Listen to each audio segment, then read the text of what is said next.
we will begin as always with our little prize draw. Now Peter is around somewhere, but he's out in the garden painting some metalwork, so he hasn't rushed back in to draw out 2 lucky winners. But this evening, now then, you may recognise this because this was one of the lovely gifts from the Christmas draw, and it is the most gorgeous array of fabrics, and it was not claimed. I mean, how could it not be claimed?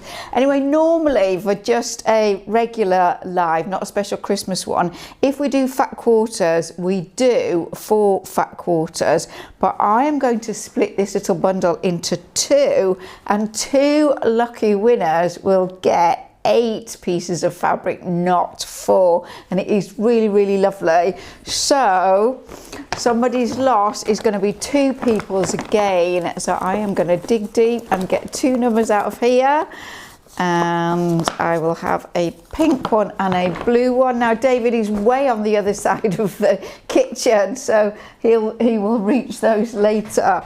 So we will let you know at the end who our lucky winners are, and no doubt Peter will be back to read out those names. So over to you, David, for question number 1. Thank you. Okay, so first question, which is actually question 2 on our list, because we're going to come back to question 1, is from Renee, and Renee says, what thread is the best thread for piecing? Thread for machine quilting in free motion. Renee says she hears so many different options. Philippa, do you have an opinion on that? Do I have an opinion? Do you know, I don't know whether it's the older I get, the less opinionated I get, or vice versa. The older I get, the more opinionated I get. And I always used to be really quite prescriptive about threads, but I do understand that we all work in different ways. We all do different styles of quilting work, and we also have different machines, and some machines don't like some threads, and so on. However, I am going to tell you what I use and why I use it, and then you can make up your own mind. So for piecing, I like a fine thread and a fine needle, and these days in the top of the sewing machine I'm using Superior Threads Kimono Silk, which is silk as it says, and it's 100 weight, so it's very fine, but it is costly, and so I don't pop that in the bobbin. In the bobbin I use 60 weight polyester bottom line. So I use 2 different kinds of thread, silk in the top, polyester in the bobbin. That is for piecing. Now I might use those exact same threads if I was machine quilting a miniature quilt where I wanted really delicate, really discreet stitching, didn't want anything too big and too heavy and too bulky. But if I'm doing a regular sized quilt, then yes, I will tend to stick to bottom line in the bobbin, but in the top I will have a more showy thread, which will be a 40 weight shiny polyester of the kind of embroidery type, so that I've got a lovely sheen and my stitching is going to really show up beautifully. Polyester thread and the silk thread are more elastic, so I find you get better tension. They just look much nicer than very flat cotton thread, which I don't like because it's linty, a little bit bulky, and so on. So that is a really brief overview, but basically what I would say to you is choose a finer thread, see what you like and what your machine likes, and don't get stuck in the rules, because there are no rules. Okay, Philippa, just people missed where we were filming from. Just tell us where we're filming from. Do you know, I did a really good introduction today as well, and I was really on it, so I'm sorry that you've missed that. We're in my kitchen because I have got a project on which is consuming every space in the studio, and I really can't clear it away, and so we are down in the kitchen. Not that you're seeing much of the kitchen. Okay, thank you. So, apologies about the sound at the beginning. So the next question is from Trix Russell, and Trix has been making a fairly significant size quilt, I think we can say. I've got a picture of this, hopefully. In fact, I've got a better picture than that. So let's pull up Trix 2, there we go. And Trix says, I've recently finished a quilt top, 3 years in the making, and I'm now at the point of trying to decide how to quilt it. One arm is to send it off to be long armed so I don't wreck all my work so far. The other is to quilt it myself. hopefully to achieve total satisfaction. I've only made one quilt before, which was much simpler, smaller design, but I'd like to add quilting which complements this pattern rather than just sticks the 3 layers together. I've done some simple free motion quilting before, but I'm definitely no expert. I would like to try something more interesting than just straight line quilting. I'm using a Brother NV 1800Q, so I only have an 8-inch throat. I'm thinking maybe quilting each 4-inch block individually, so I'm not having to move the quilt around too much. Or would this be a fiddly, never-ending task? I've also pressed the seams open on the blocks. Can I then quilt in the ditch, or could that potentially break the threads? As usual, I will spend, I love this bit here, Trix. As usual, I will spend a frustrating amount of time procrastinating about this, so any advice given is greatly received, and thank you. That's from Trix in Norfolk in the UK. Philippa, what do we think? So Trix, you put me under a lot of pressure there, because well, it isn't so much the number of questions, it's you wanting the definitive answer from me, and I am not you, am I? So first thing I would say to you is you haven't yet decided whether you were going to quilt it or whether you're going to get somebody else to quilt it, and I just think it's perfectly acceptable. It's more than perfectly acceptable. It's a really good decision if you want to get somebody else to quilt it. You know, you can do some research, you can find the person who you think will do the best job for this style of work. So really, if you've decided 3 years is enough time spent on this beautiful quilt, then that is absolutely fine.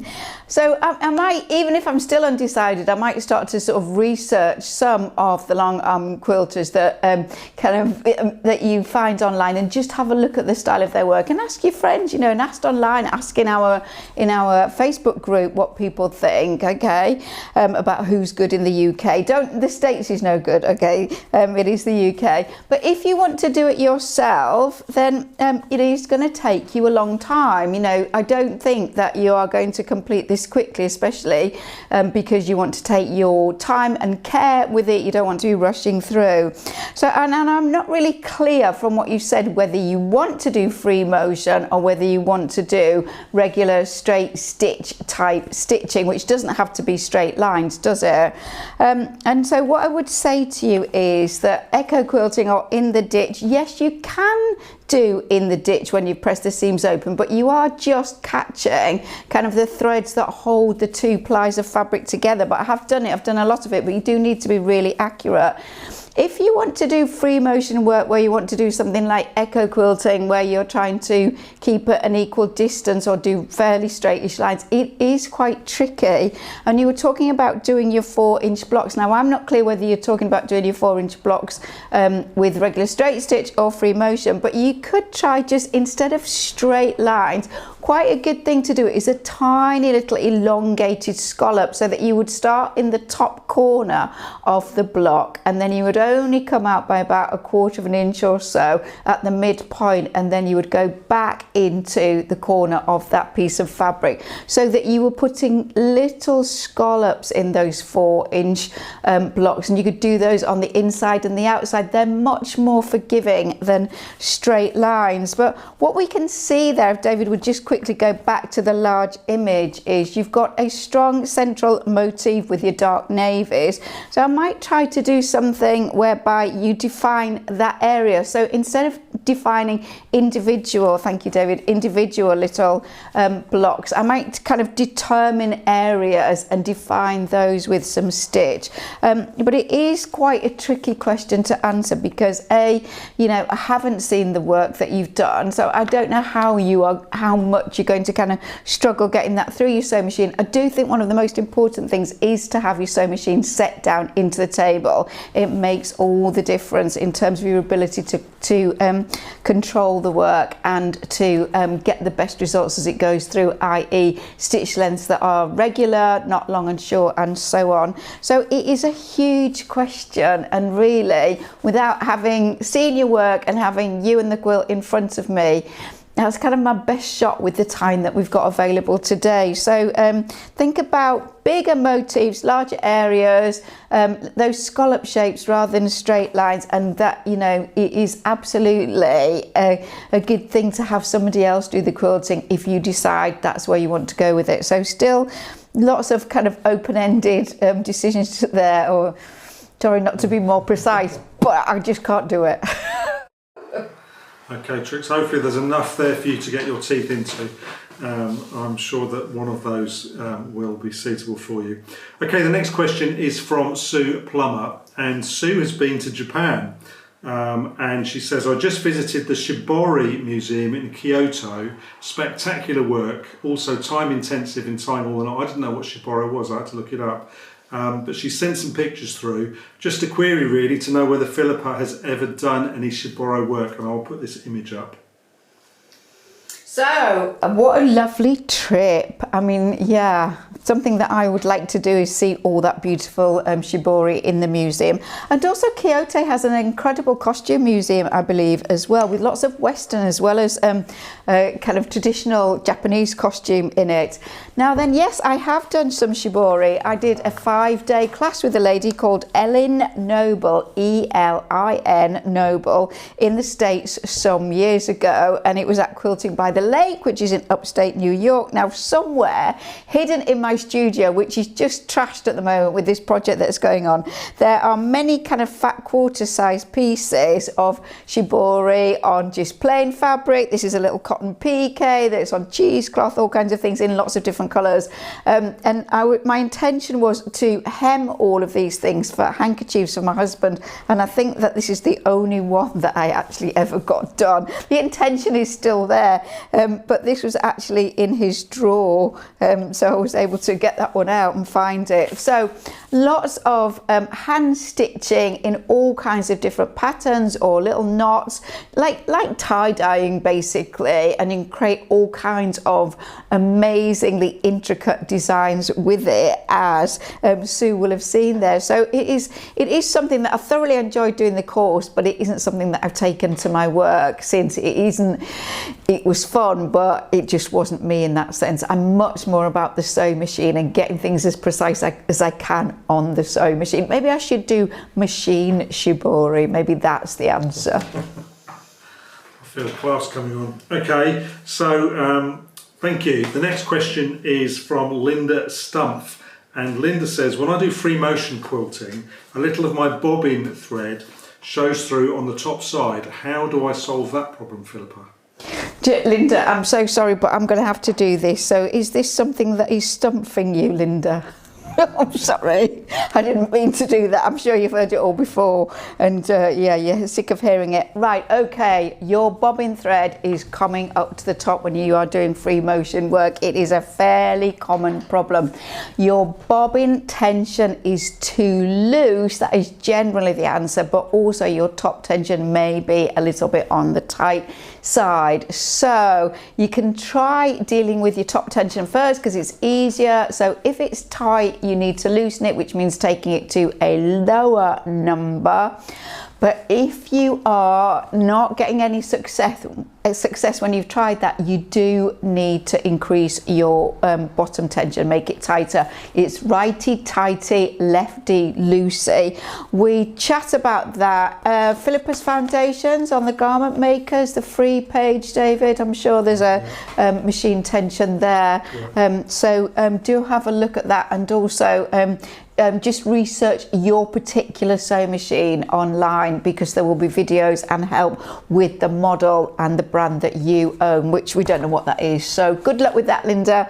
Tighten your bottom tension. Okay, thank you. Right, well, I've got another question here from Deborah Weller.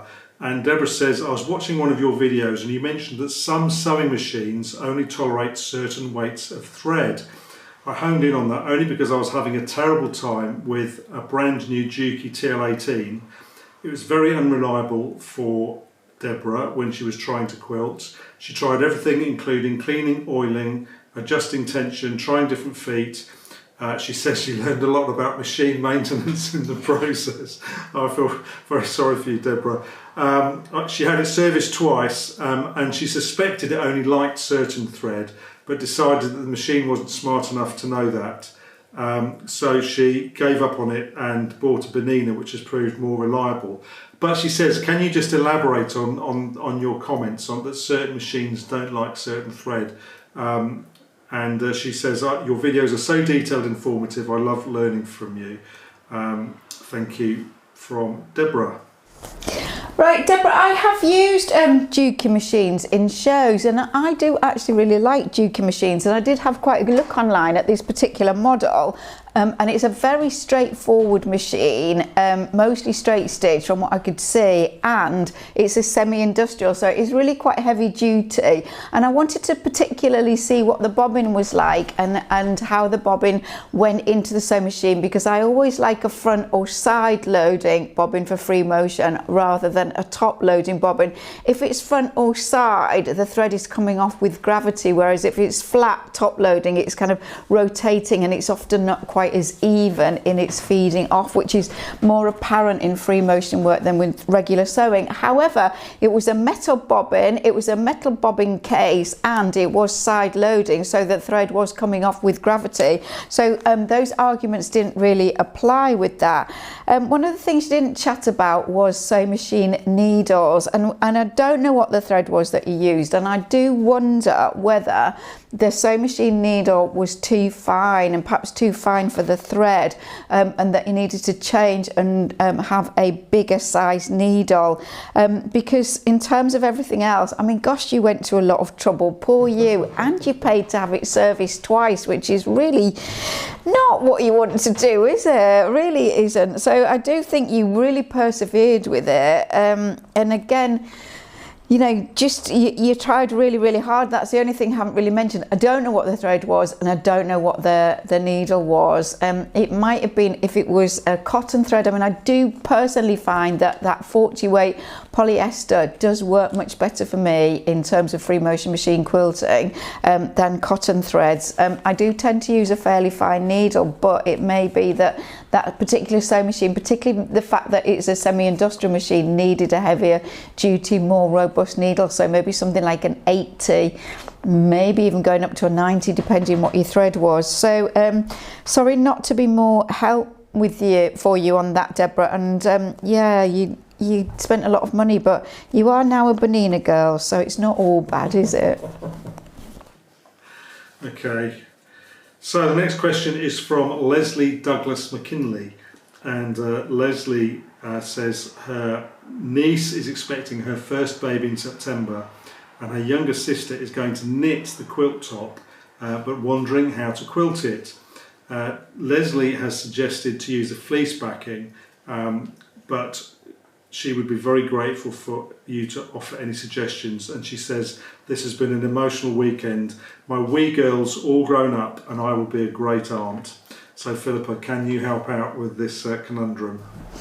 So Leslie, how exciting. And I have to tell you that this is not a question that has ever been asked of me in the past. I have never been asked what to back a knitted quilt with. So I am going to give you several thoughts on this, and then you can see if any of them suit you. We haven't got a picture, so we don't know what she's going to knit. We don't know whether it's lacy, we don't know whether it's just regular squares, whether there's any texture in it, whether it's machine knitted, whether it's hand knitted. We don't know any of that, which makes it a little bit tricky for me to say. But my wonder is, if you are knitting the top, why isn't it just a beautiful knitted blanket? Why does it need a backing on it? In terms of warmth, I would have thought a lovely, you know, wool, cotton, something like that would be absolutely beautiful. I'm a big knitter. I'm not a big lover of acrylic for knitting. It's always sort of pinks and lilacs and lemons and things, and there's not a wonderful colour range, and it just doesn't appeal to me. So I much prefer natural fibres. I do also think that babies can't regulate their heat, so they are better with natural fibres that breathe rather than man-made fibres.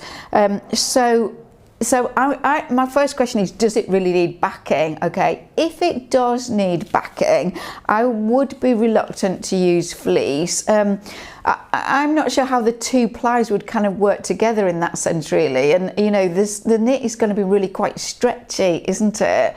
You know, and a woven perhaps isn't. You know, but if you really do want to put a backing on it, I wonder that something like a brushed cotton that has been washed several times to so that it doesn't shrink, and then use that. Almost, I hesitate to say, but almost wonder about cutting it on the bias because of the stretch of the knit. But again, without actually seeing the knit, I don't know.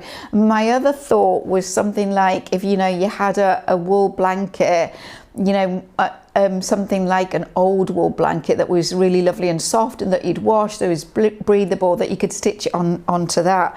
But I just wonder that you should have a little kind of rethink about the whole thing, and maybe it's a knitted blanket and then it's a cotton quilt with either a cotton or a wool wadding and a cotton backing, and you are the quilt lady and the youngest sister is the knitted blanket lady. Okay, wise words there, Philippa. Thank you for that. Next question is from Joanna Lloyd from Devon, and Joanna says, how do you best deal with several seams meeting at a point to reduce bulk? For instance, in Mariner's compass and to a lesser extent pinwheel blocks.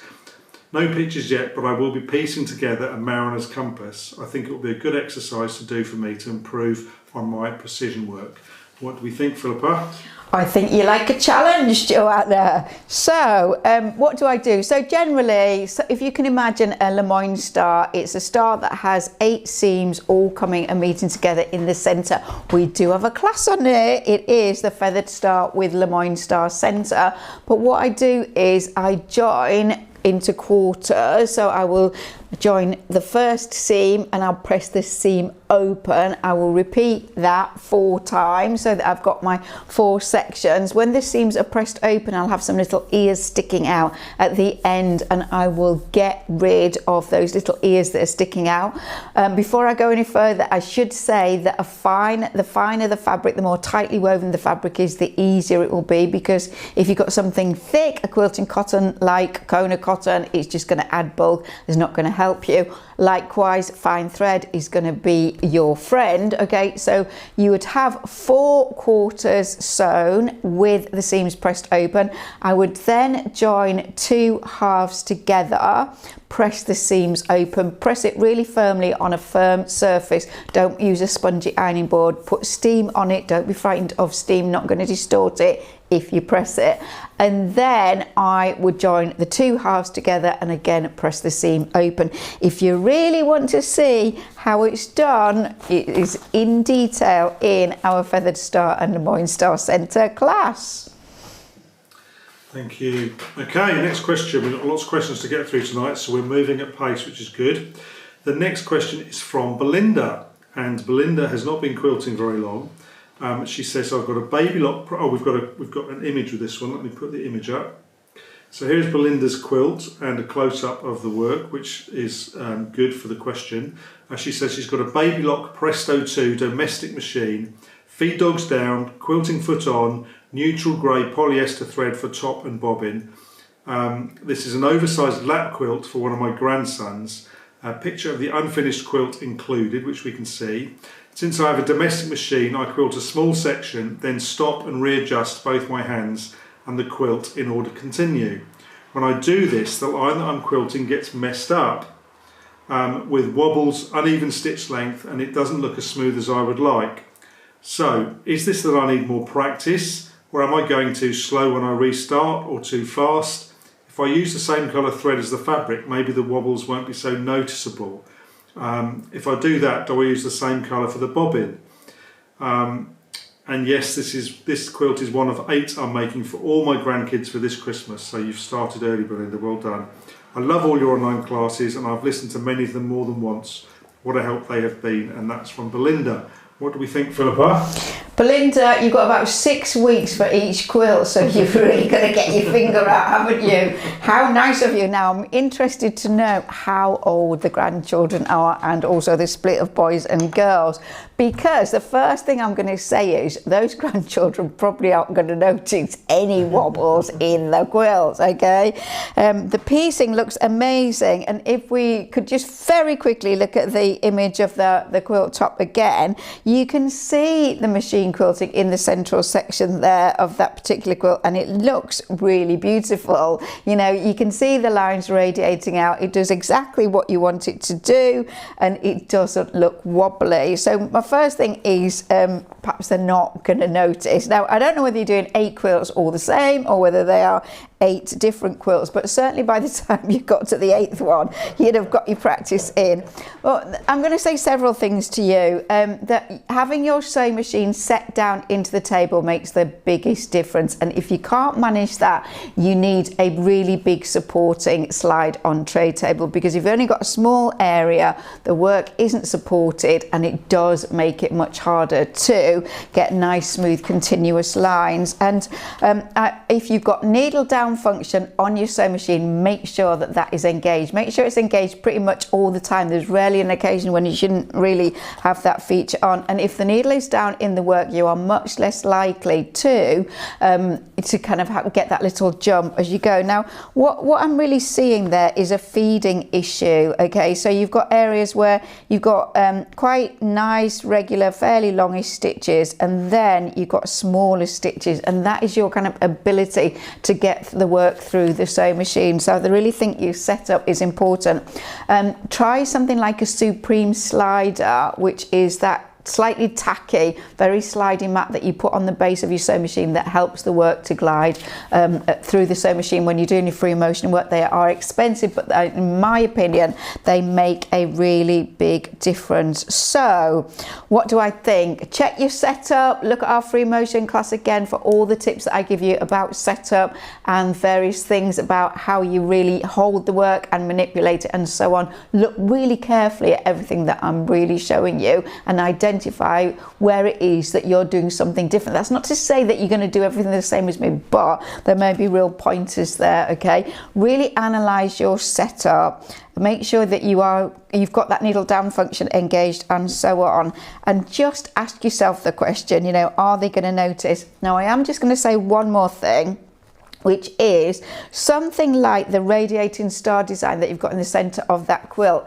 Is it better to do it free motion, or is it better to do it with regular straight stitch and use something like a white chalk pencil to chalk the lines on? Because there are a lot of occasions where it makes no sense to do free motion work when you're going to get a similar effect with regular straight stitch, perhaps with your built-in walking foot or the dual feed or another walking foot. Why make the job harder than it needs to be just for the sake of it? So ask yourself the question, are there areas where it's better to use regular straight stitch, which it might be in this case, and other areas where free motion is definitely what you want? It's perfectly acceptable to mix those up in the same quilt. So Belinda, good luck. We wait to see 8 finished quilts in the December show. We're going to hold you to that. We need to see those. Okay, Belinda, she's actually listening, and she said, my grandkids are aged 12 to 21. Thanks for asking. 5 boys and 2 girls. So if you're making 8 quilts and you've got 5 boys and 2 girls, there's one missing in there somewhere. So I'm not quite sure what happened there. Yeah, and the boys probably aren't going to notice wobbly stitches. I mean, there might be the odd boy there that would notice, but on the whole, they really won't. Okay, and Susan Jenkins said she's done a hand knitted quilt for her grandson, and she used cotton batting with a nursery print backing and used nursery buttons attached through to quilt it. So that's just that's just an idea. Okay, the next question is from Christina, and Christina has a problem with her Benina. She says, my question is regarding sewing machine feet. I have a Benina 9mm dual feed sewing machine and use the 97D foot for piecing, which is great. However, it is bulky. Sometimes when I'm making bags or need to sew in a small area, that foot gets in the way. I've noticed in your classes, Philippa, you sometimes use the 37 foot on your 9mm machine.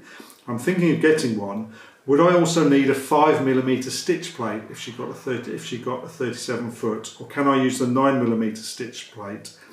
I see they also do a 37D, which is the dual feed, but again the dual feed might get in the way in the tight areas. Your thoughts are appreciated, please, Philippa. So, Christina, not a problem, an opportunity for shopping.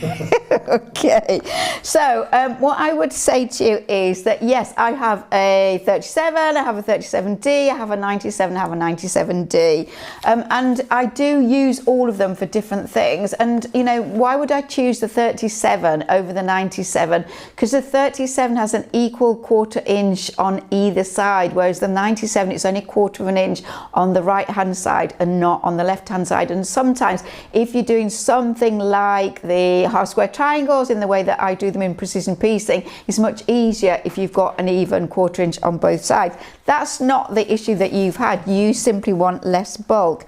Now, if you were to buy a 37, which I'm sure you would find useful, you don't want a 5mm stitch plate. What you want, and you don't say you've got it, I mean you may have, but you want the straight stitch plate. You want the straight stitch plate for all straight sewing. So when you're using your 97D, you want to have the straight stitch plate. So so definitely that is what I would buy if you didn't have it. So your 37 foot and a straight stitch plate, but there is also a an 1/8 of an inch foot. So it's a 1/4 of an inch on the left hand side, but it's only an 1/8 of an inch on the right hand side. I do have one, and I meant to go and get the number. I'm pretty sure it's a 50, but I might be wrong on that. But anyway, it's an 1/8 of an inch foot, so you might prefer that to the 37. So have a look at it online and see which you think are going to be the most useful, and if you haven't got it, you absolutely want a straight stitch plate. Okay, thank you. So the next question is from Maureen Robinson, and we have a picture for this one. I think I've got it teed up. So this is Maureen's, well, she's halfway through this, as we can see, and she said, my top when finished would not lie flat. I unpicked it and stitched it again, only this time I stopped halfway. Still not lying flat. The coloured fabric was jelly roll and the light fabric from my stash. Hopefully you can see from the pictures. What can you suggest? And that's from Maureen Robinson. Well, Maureen, it's looking very pretty, but yes, I can see you've got a little bit of rippling and wrinkling there, and it isn't lying as flat as you would like. My biggest kind of thought on this really is that there's been some stretching of the fabric as it has been stitched, or and what I wonder is, sometimes in the classes you will see me chat about straight grain of fabric, and when I take a piece of fabric and I pull it parallel to the selvage, there's very little stretch often, but when I pull the other straight grain across from selvage to selvage, there's quite a lot of stretch in that. And it may be that the strips were cut across from selvage to selvage rather than parallel to the selvage, and that will that will really make the problem worse. And what happens is, if you get a little bit of stretch on one or two of them, you know, that gets worse as you go out. You've got longer pieces that you were sewing on, you're already sewing them onto a very slightly fluted strip, and so you are exacerbating the problem. And it looks to me, I mean I can't quite tell, but it looks to me as if the fabrics on the jelly roll are possibly batiks, which are very tightly woven, which would explain why you're getting it in the pale areas, which are not so tightly woven fabrics and not so much in the coloured areas. So I think that you need to be really careful when you are adding your rows that you are not stretching as you put the strips on. I would be quite tempted to pin them in place, and if anything, just don't put any stretch in it. You could be pulling it as you're sewing, and it could be stretching out. So that's what I think is happening. So perhaps you would analyse what you're doing there, have a look at the strips that you've got cut, and get back to us if you think that's why you're getting that. Okay, thank you. Hopefully that helps you there, Maureen.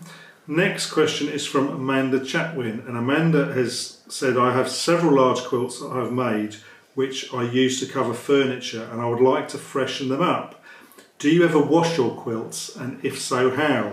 I feel that my quilts are too big for my domestic washing machine. So Philippa, do you wash your quilts? Okay, so my exhibition quilts don't get washed because they don't get used in the same way. So when they're not on show, they're rolled up in a Tyvek bag on top of the wardrobe, so they're kept very clean. So it's not as if somebody's sitting with them or got their head against them if it's on the back of a chair. So, but domestic sort of bed quilts, then yes, I have washed them in the past. I don't actually have quilts on any of my beds, to be quite honest with you. I have blankets and sheets. I could sleep much better under a blanket because you can throw one off, you know.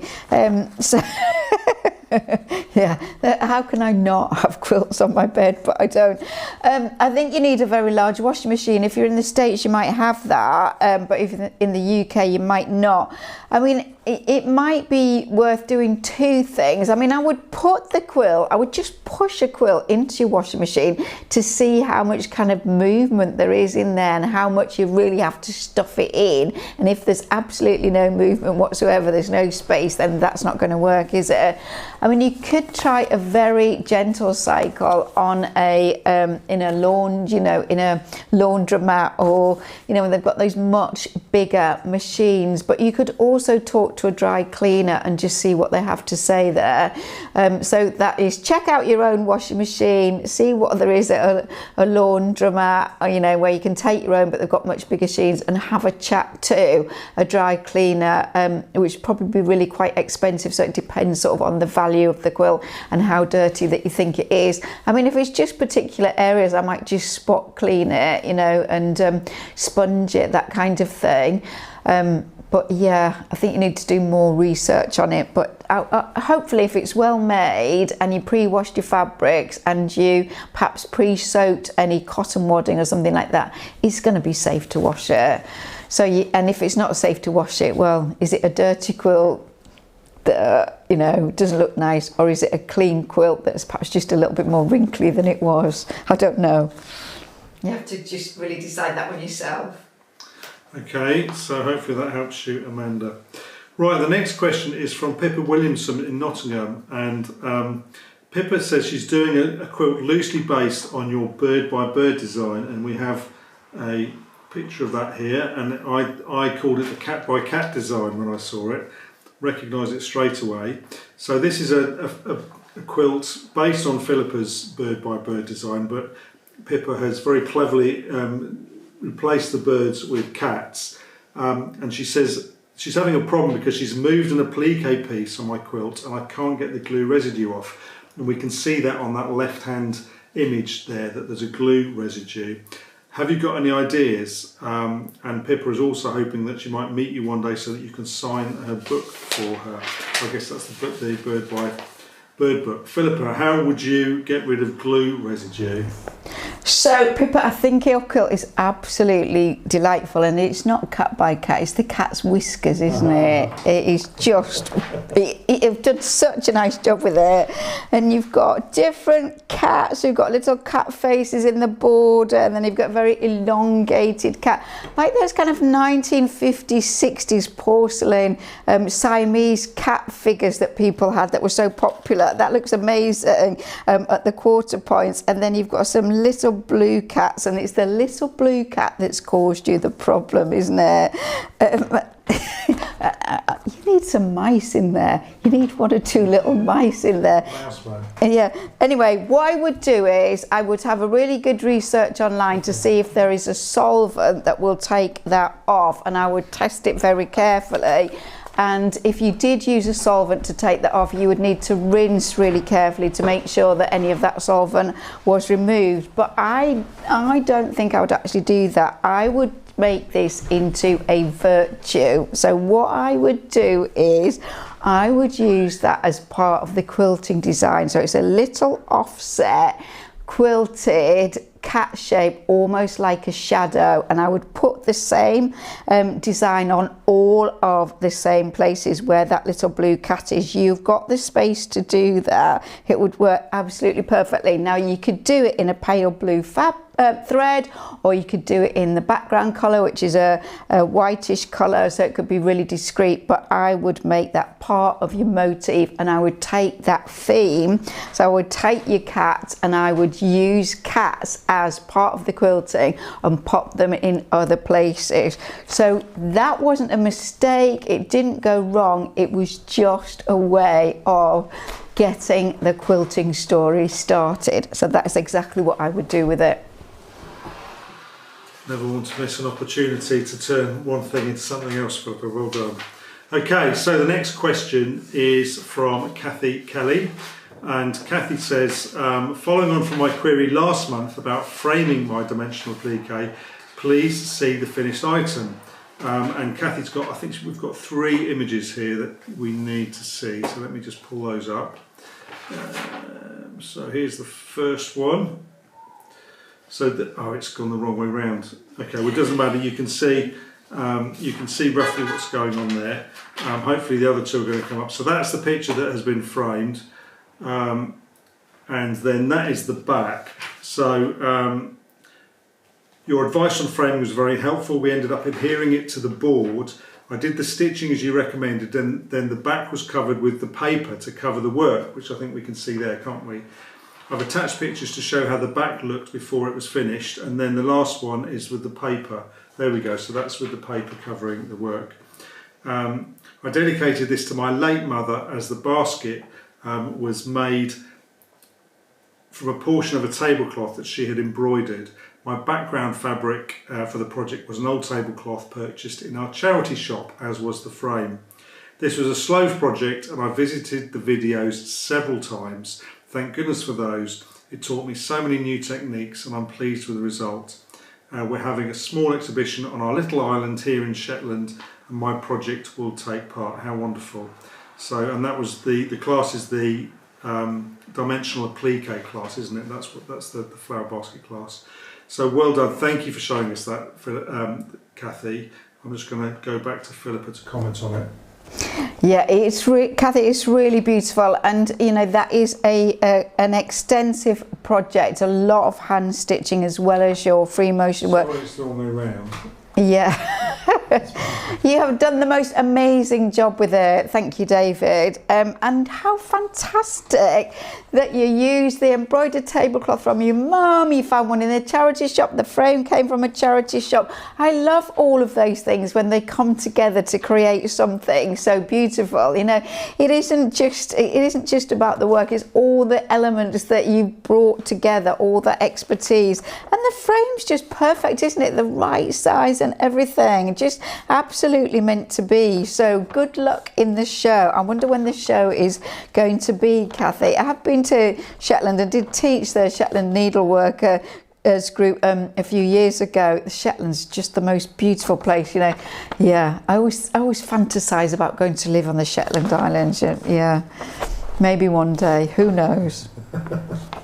Okay, so we're on question 14 out of 24 now, so we're coming towards the end, so we're going to speed up a little bit, I think. But some of these might be reasonably quick questions to answer. The first question is next question is from Marjo Mullins, and she says, how do you get out of a very dry spell? I've many projects to work on, but nothing interests me. My attempts to work on any craft project has led to mistakes, and that leads me to make corrections over and over. How would you break that slump? That is a really tough question. I wonder why. And we don't know what your kind of crafting and stitching and creative history is, and whether you've always sewn and it's just suddenly something has changed and you're not enjoying it in the same way. What I would say to you is I just wouldn't fight it, you know. I mean, our life goes in stages, and sometimes you can get to do things, sometimes you have the time and you're able to do things, other times other pressures take over, you've got to look after elderly relations, you've got to work, that kind of thing, you don't have any time for it. Sometimes the summer takes over and it's gardening that stops us doing creative stitch work inside. I just wouldn't fight it. I think that don't make it hard for yourself. It's perfectly okay. What I always think is that if you've done stitch in the past and you've always really enjoyed it and enjoyed what you've made, and then suddenly it's not for you anymore, even that's okay, as long as you're finding other things to do that interest you, reading, meeting with friends, whatever it is, as long as this is not a kind of overwhelming total life thing where you've kind of completely lost interest in everything that is in your life, then I don't think that it actually matters. And what I find is that, I don't have slumps in that sense. I mean, I always have more projects I can possibly ever do, but sometimes there is a kind of, I don't know what to do with it. I never fight it. I just sort of go away and I kind of get the answers. So I would just be kind to yourself and do the things that interest you. And then if the desire to sew or knit or whatever comes back to you, that's great. But if it doesn't ever come back to you, in a sense, it doesn't matter as long as you've enjoyed all the stuff that you've done and you are still finding lots of things that you are enjoying doing. So just relax about it, do what you enjoy and be kind to yourself. Okay, so now Ruth Gilliland from California says, do you have any suggestions for how to deal with fraying fabric edges? I always purchase good, and she puts that in quotes, good cotton fabric, but I find that more often than not it begins to unravel once sewn together. I'm now using spray starch and trying not to handle pieces more than necessary, but I still end up with all those threads coming out. Do you have any suggestions, please, Philippa? So Ruth, it would be interesting to see what you consider lots of thread ends and fraying, because for some people just a little bit of thread ends and a little bit of fraying will seem like a lot and they'll worry about it, and other people they'll just think, oh, that's not much, it's going to be absolutely fine. I do think a lot of quilting fabrics are not very tightly woven and so do tend to fray, and I am very careful about what I buy, and price is not an indication of quality. There are expensive quilting fabrics that are not tightly woven, so I do get yourself a piece of art gallery fabric, just a fat quarter if you don't have it, and just look at that against what you have in your stash, because art gallery fabrics are fantastic. I bang on about them all the time, but it's a really good kind of gauge of what's good and what's not. So yeah, I don't know how serious it is. Make sure that you've got your 1/4 inch seams. I would have your stitch length perhaps a little bit shorter, so maybe 2, something like that, and then your seams will be secure, shouldn't come apart. Yeah, just try not to, as you're doing, overhandle them. But I don't think it is something you need to unduly worry about, because when a quilt is all put together, the 3 layers are stitched, that holds everything in place anyway. So, those seams aren't going to fray any further once you've got the layers together. So I just wouldn't worry too much about it. But I would do that little test and get yourself a piece of art gallery fabric if you don't have it, and then you'll know what I think is a really good starting point. Okay, thank you. So the next question is from Carol Jackson, and Carol says, I do embroidery and create designs. I've taken one of the patterns for Trapunto and created an embroidery design. I wanted to know about embroidering the outline with the wash away thread, or if you think the fabric would be too tight in the hoop for it to puff up. What do we think, Philippa? I think I'm a little confused. I'm sorry, Carol. So you have done a pattern for Trapunto and created an embroidery design. Now, so are you wanting to embroider it, or do you want to put Trapunto wadding in there? I am not quite clear what you're actually asking me there, Carol, so I'm going to ask you to clarify exactly what it is you are going to do, and I'm sorry, I would like to answer that next month, because I don't know what to say to you. I apologise. Yeah, I was trying to understand why you would want wash away thread if you were doing Trapunto, and I couldn't understand. Well, embroidery. And embroidery as well. Wash away. Yeah. Okay, so next question is from Martha Hahn. And Martha says, how do you attach tatting to fabric edge in a quilting project? Now I didn't know what tatting was, so I've got a picture of that for you. But Philippa, how do we attach it to the edge of a quilt? So David said to me, I didn't know if it was a typo. But tatting is, I see it as a very traditional, not old fashioned, but a very traditional way of making a very robust lace edging. And you have the thread that you use in this special little kind of bobbin in that sense, really. So it makes quite a robust edging, as I've said. Thank you, David. So we have not seen your tatting, and we have not seen what is going to be stitched onto, but I imagine that the answer is to stitch it on by hand, because without actually seeing it, I don't know how well it would machine on. If it was fairly uniform, you might be able to zigzag it onto the edge of something, but probably, seeing as you've gone to all the trouble, or somebody's gone to all the trouble to actually make a tatted edge, it would be respectful to hand sew that beautiful handmade trim onto your quilt. Okay, thank you.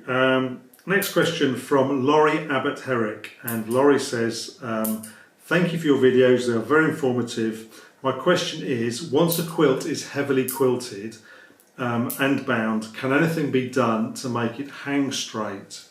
So Laurie, we don't have any pictures, but we can imagine roughly what's going on. Philippa, do you have any ideas on this one? So come on, Laurie, where is the picture? How can we know what we're talking about here? I mean, yeah, do you know? Sorry, shame. Yeah, Peter's pottering about in the kitchen. Stop putting things away in the kitchen, Peter. You don't normally. I like doing this. Do you know what? I'm sorry, we're going on endless about this, but we've got this massive building project going on. We're week 13. We think we're about halfway there. Anyway, I could hear Peter out there outside vacuuming earlier on today. Vacuuming outside. He never vacuums inside. Why is he vacuuming outside? Come on, what is the story, Peter? Just doing what I've been told. Is he vacuuming the building site? I have no idea. Yes, basically.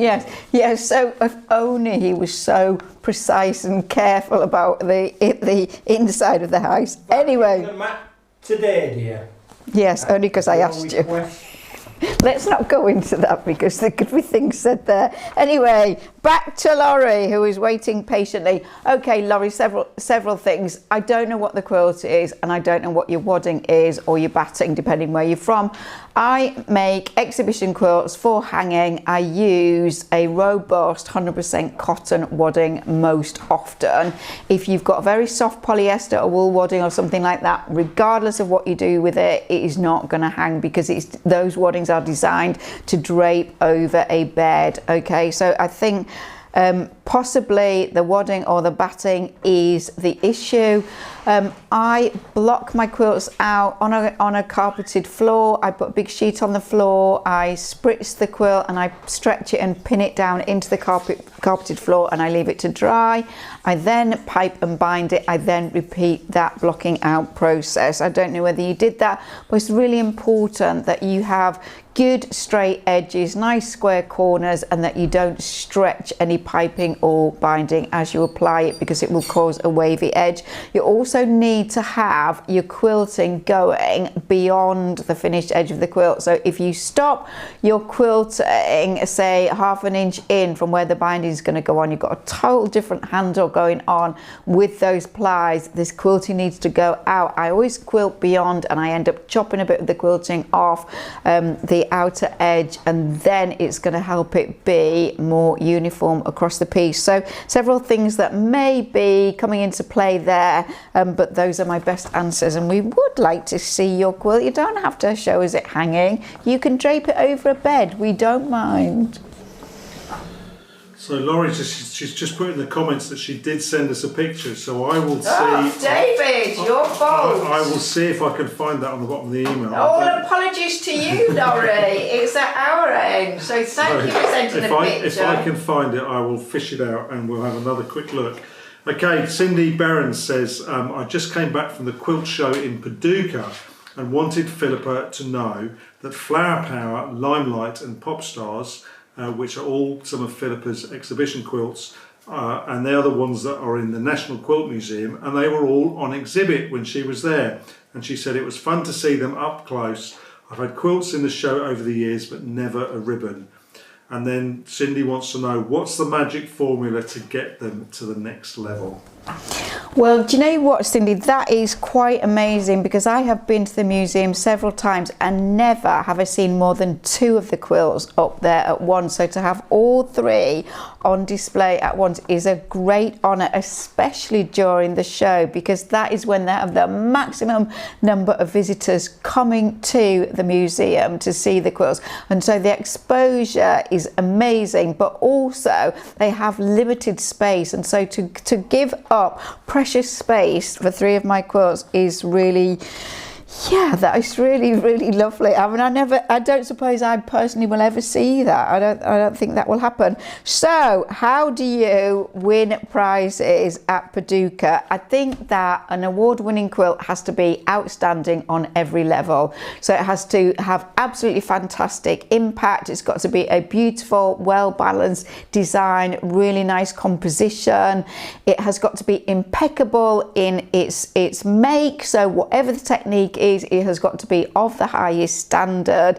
It has to be impeccable throughout, so that is all of the piece in the applique, every little bit, the binding, the whole bit, as good on the back as it is on the front. You should be able to be proud to hang it the wrong side facing outwards, because you've done such a nice job with it. Okay, it also needs to be a little bit different, not what has been seen before endlessly. Okay, now when I did Pop Stars and Limelight, which were made in the early 2000s, I used my hand-dyed fabrics, and they were curved piecing in a technique that I had never seen before.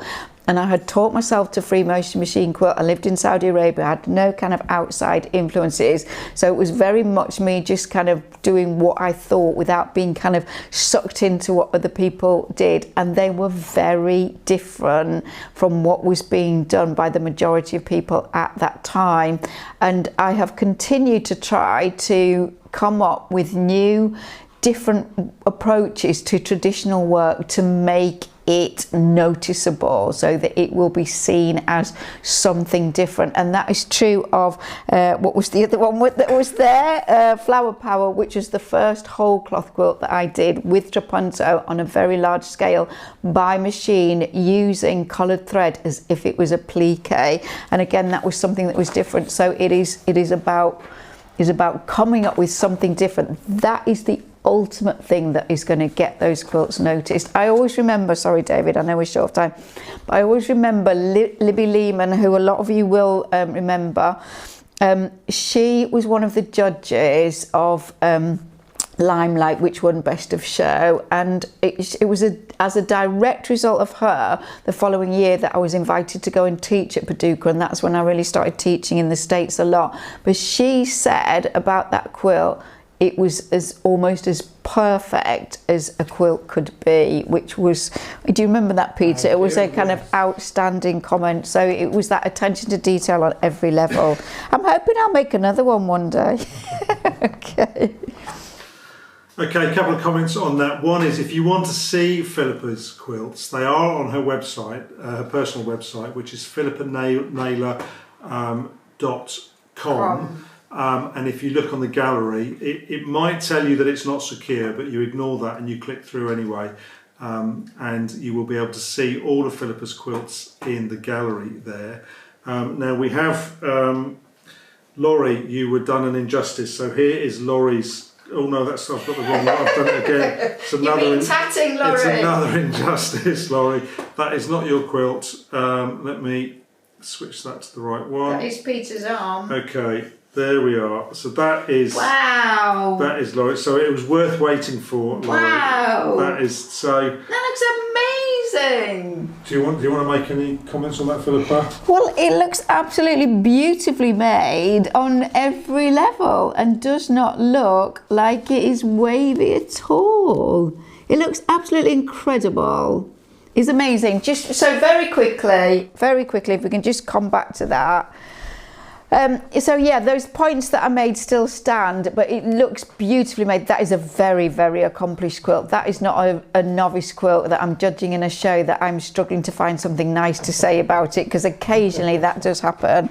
It's absolutely beautiful. So I would hang it from just a very slim rod, okay, and I'll show you how to do that in further fabulous finishes. I believe it is in that class. I wouldn't have a big rounded pole, anything lumpy sticking out at the end. You want it to be as flat as possible, and also I would add a narrow hanging sleeve with a similar rod on the bottom edge, okay, which will help to straighten it. And what I have done with some quilts in the past is I have taken a little bit of roofing lead and I have kind of sort of made little pennies, if you will, little coins, and stitch them in fabric bags in the bottom corners to weight it.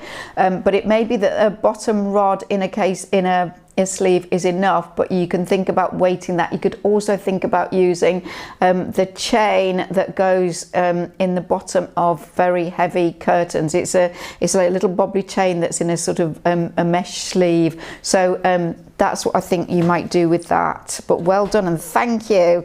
David, how could you deprive of that beautiful quilt? It was there when I went back to look for it. It was hidden away. It didn't show like most pictures. Good job, but it you was were there. watching. So thank you for watching and letting us know, Laurie, because that was well worth digging out and putting up. Okay, Tanya Zubler from Fort Myers in Florida says, hello, I'm working on piecing still for a quilt that I'm making for myself. I want to use an old-fashioned method of tying the quilt and wondered if Philippa had ever done one in that way, and would you have any pointers? I'm going to say this fairly quickly, but we discussed this with quite a lot of ideas at some length in last month's live. So we are now in the April live, as you know. If you go back to your library and look at the March one, you will find a discussion on a very similar question with some creative ideas of how to do that. So please have a look there, because that will really help you. Okay.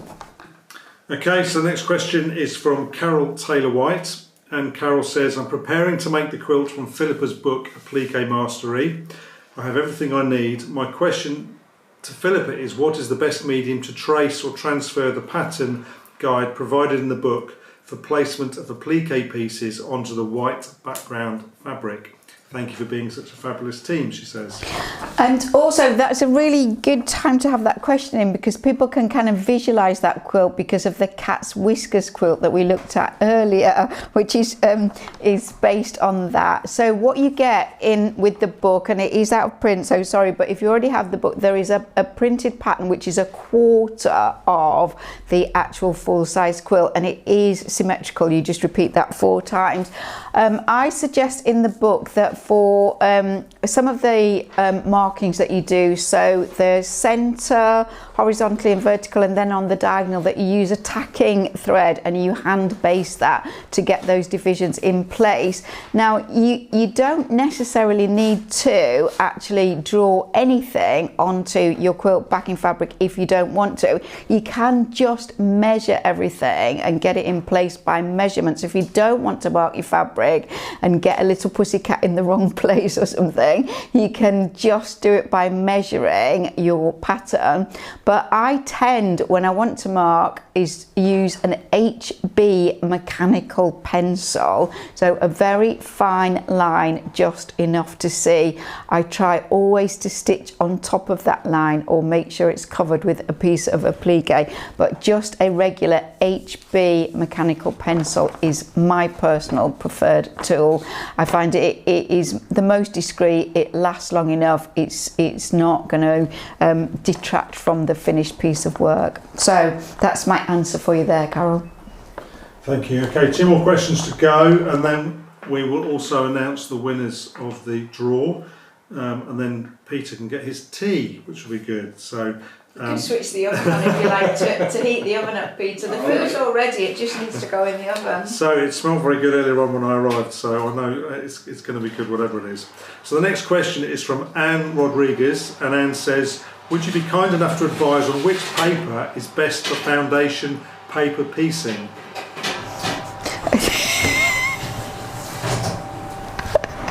You did ask him to do it, Philippa.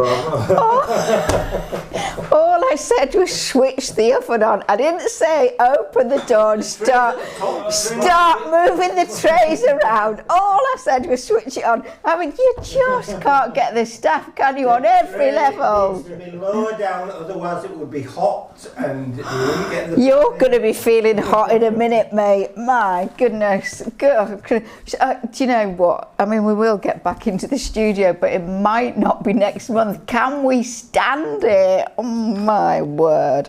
Right, okay, sorry. The question was, which paper? It's a very easy answer. Bank paper. Bank paper. Search for it online. It is not as heavy as regular photocopy paper. You will get it in letter and A4 size. Go through your printer really easily. Bank paper. Okay, is that like 70 grams or something? I think it's like 40 grams. Really, I have got really a light, box. I have got a pack of it upstairs, but I couldn't actually get into the cupboard because of all the wires that are coming down from the studio to pull it out. But anyway, it's bank paper. Okay, that's something else, which is my fault for having the wires all curled round. It's always the bloke's fault, whatever it is. So, okay, Nick, the final question is from Carol. And Carol says, there's a picture with this, hopefully I've teed it up. So this is Carol's quilt. The picture on the left is, I think, what she started, and on the right is her, is the pattern. She says, a scrappy quilt, but I've also bought some extra fabrics. My problem is that I'd like to increase the size for a king-size bed, but I'm not sure how to tackle it. So the question, I think, is, how does she increase a pattern to make it suitable for a king-size bed? What do we think, Philippa?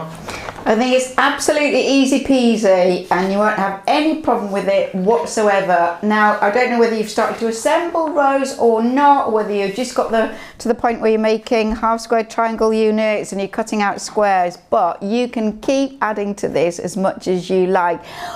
If you run out of fabric, you can keep adding to it. So what I would do is I would just keep making more rows. So for the internal section, so not the borders, you've got just ordinary squares and you've got half square triangle units. So you're just going to make more and you're going to add them on the vertical and on the horizontal until you've got as many as you want.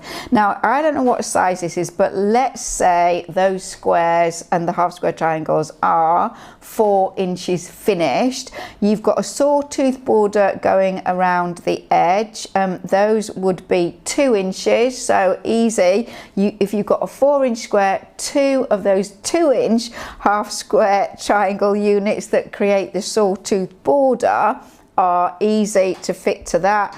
Then I would just add another finished 2-inch border, and then I would add 4-inch half square triangle units for the final sawtooth border. So it's really, really super. Just keep making. Simple. You can do it. Brilliant. We've got some results. Results are in. Okay, Peter, drag yourself away from the cooker there. Yeah. Yeah. And the Hoover, of course. Of course. Yeah. Did you fall over the Hoover on your way here? Yes. Did Libby Lehman's comments apply to you as well, dear? Just about as perfect as could be. Little did she know. Anyway, 2 winners, Rebecca Ann Corson and Mary Glover. Marvellous. So, Rebecca and Mary, 8 gorgeous pieces of Tilly fabric in beautiful pinks and greens will be coming your way once you let us know your postal address. Now, I'm going for a short holiday and leaving Peter behind, so I'll be away for a week from Thursday, so these aren't going to get sorted out until I get back, but they definitely will come. And now, happily, I know when I get back from my short holiday that everything will be vacuumed and there'll be a hot meal in the oven awaiting my return. How will I manage without you? You won't. Okay, so thank you all so much for joining us. Thank you for all of your questions. We did get through all of the questions, which is amazing. We run a little bit over time, but not too badly. So the actual recorded version will be in your library tomorrow, David. Okay, Yeah, so if you missed anything or you want to have another look, something like that, it will be there for you along with all of the other ones. And there must be an awful lot going back over time. I don't know how many there are now, but anyway, they are there should your TV or slim pickings for entertainment, you know where to find us. So we look forward to seeing you in May with another batch of questions, and we will try our very best to have all our ducks in a row and all our cats' meows ready for you next time. So from Peter, Bye-bye. and from David, Bye. thank you again. Always a pleasure to spend time with you. Bye bye for now.